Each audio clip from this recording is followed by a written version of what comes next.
नमस्कार, मी Deepali cook with Deepali YouTube चॅनलमध्ये तुमचं स्वागत आहे। आज मी बनवणार आहे गावाकडील पद्धतीची मसाल्याची शेवग्याची रस्सा भाजी।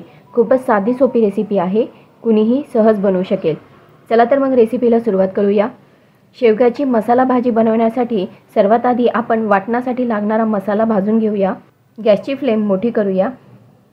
पॅनमध्ये थोडंसं तेल टाकूया। एक मोठा कांदा असा उभा चिरून घेतला आहे। हा चिरलेला कांदा भाजून घेऊया।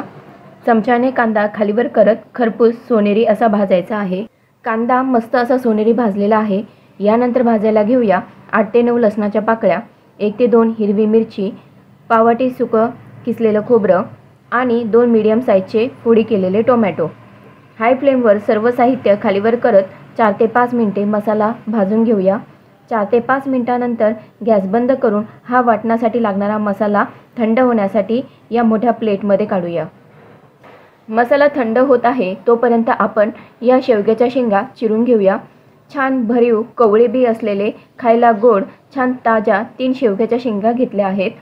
आता या पद्धतीने विळीने एक एक शेवग्याची शेंग घेऊन तिचे असे हाताच्या बोटा इतके लांब तुकडे करून त्याच्या अशा शिरा काढूया। शिरा काढून झाल्यावर या चिरलेल्या शेवग्याच्या शेंगा धुण्यासाठी पाण्यात टाकूया। सेम मेथडने बाकी शेंगा चिरून त्याच्या शिरा काढून ते सर्व पाण्यात टाकूया। शेवग्याच्या शेंगामध्ये बटाटा पण छान लागतो, त्यासाठी मी इथे एक मोठा बटाट्याच्या अशा फोडी करून त्या पाण्यात टाकल्या आहे। मसाला पण थंड झालेला आहे। आता हा मसाला बारीक करण्यासाठी मिक्सरच्या भांड्यात टाकूया। चवीनुसार मीठ टाकूया। संपूर्ण भाजीसाठी लागणारे मीठ टाकलेले आहे। 1 छोटा चमचा लाल तिखट आणि 1 छोटा चमचा गरम मसाला टाकूया। बारीक दळूया। छान बारीक चिकन असे मसाल्याचे वाटण तयार झालेले आहे। हाय फ्लेमवर कढईमध्ये 3 वगळी तेल तापण्यासाठी ठेवलेले आहे। यात आपण अर्धा छोटा चमचा हळद टाकूया। 9 ते 10 कढीपत्त्याची पाने टाकूया। चमच्याने मिक्स करूया। हळद आणि कढीपत्ता छान तळलेला आहे। आता यात तळायला घेऊया आपण तयार केलेले हे मसाल्याचे वाटण। मसाला तेलात मिक्स करूया। मसाला व्यवस्थित मिक्स होताच गॅसची फ्लेम मीडियम करून 5 मिनिटांसाठी कढईवर झाकण ठेवूया। 5 मिनिटे झालेली आहे। कढईवरील झाकण बाजूला करूया। मसाल्याची परफेक्ट रस्सा भाजी बनवायची असेल तर महत्त्वाची टीप म्हणजे मसाला परतवताना तो व्यवस्थित परतवायचा आहे। अगदी मसाला छान घट्ट होत नाही। कडेने मस्त तेल सुटेपर्यंत मसाला तेलात परतूया। साधारण मीडियम फ्लेमवर 10 ते 15 मिनिटे चमच्याने सतत मिक्स करत मसाला तेलात परतवायचा आहे। मसाल्याचा कलर तुम्ही बघू शकता किती सुंदर दिसत आहे। मसाला परतवण्यासाठी जास्त वेळ द्यायचा आहे। मसाला छान परतवला की मसाल्याची भाजीवर मस्त अशी तरी येतेच, पण चवीला आणि दिसायला देखील प्रचंड सुंदर बनते। मसाला खाली लागू नये म्हणून मसाला चमच्याने सतत मिक्स करावा। अशा प्रकारे मसाला बनवून कितीतरी सुंदर आकर्षक चविष्ट मसाल्याच्या भाजी आपण बनवू शकतो। जसजसा मसाला परतवू तसतसा त्याचा रंग गडद आणि घट्ट होताना दिसेल। मीडियम फ्लेमवर 10 ते 15 मिनिटे परतवल्यानंतर तुम्ही बघू शकता मसाल्याची शेवगा बटाटा भाजी बनवण्यासाठी परफेक्ट मसाला तयार झालेला आहे। आता या मसाल्यात सर्वात आधी आपण या बटाट्याच्या फोडी धुवून मसाल्यात टाकूया।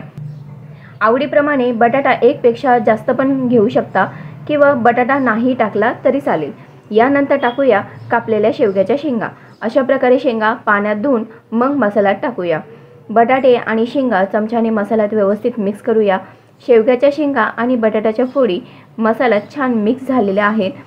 मीडियम फ्लेमवर 5 मिनिटांसाठी कढईवर झाकण ठेवूया। कोणतेही वाटण किंवा कूट असो ते टाकल्यानंतर पाणी टाकण्याच्या अगोदर भाजी मसाल्यात मीडियम फ्लेमवर हलकीशी वाफून घ्यायची आहे। 5 मिनिटे झालेली आहे। कढईवरील झाकण बाजूला करू। आता यानंतर गरजेप्रमाणे आवश्यकतेनुसार पाणी टाकूया। साधारण 1.5 ते 2 ग्लास पाणी कढईत ओतूया। चमच्याने मिक्स करूया।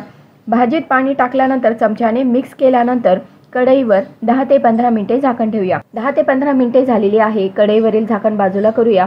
खूपच सुरेख सुंदर अशी दिसते आहे ही शेवग्याची मसाला भाजी। चमच्याने चेक पण करूया। शेवग्याच्या शेंगा आणि बटाटे चमच्याने सहजपणे दाबले जात आहे। बस या स्टेजला गॅस बंद करूया। शेवग्याच्या शेंगा यापेक्षा जास्त नाही शिजवायच्या, नाहीतर भाजीतच ते तुटायला सुरुवात होते।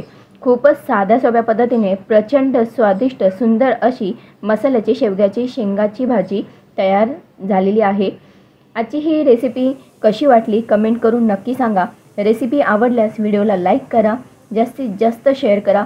त्याचबरोबर कुक विथ दीपाली यूट्यूब चॅनलला सबस्क्राईब करून शेजारी असलेली घंटे दाबून सिलेक्ट ऑल करायला विसरू नका.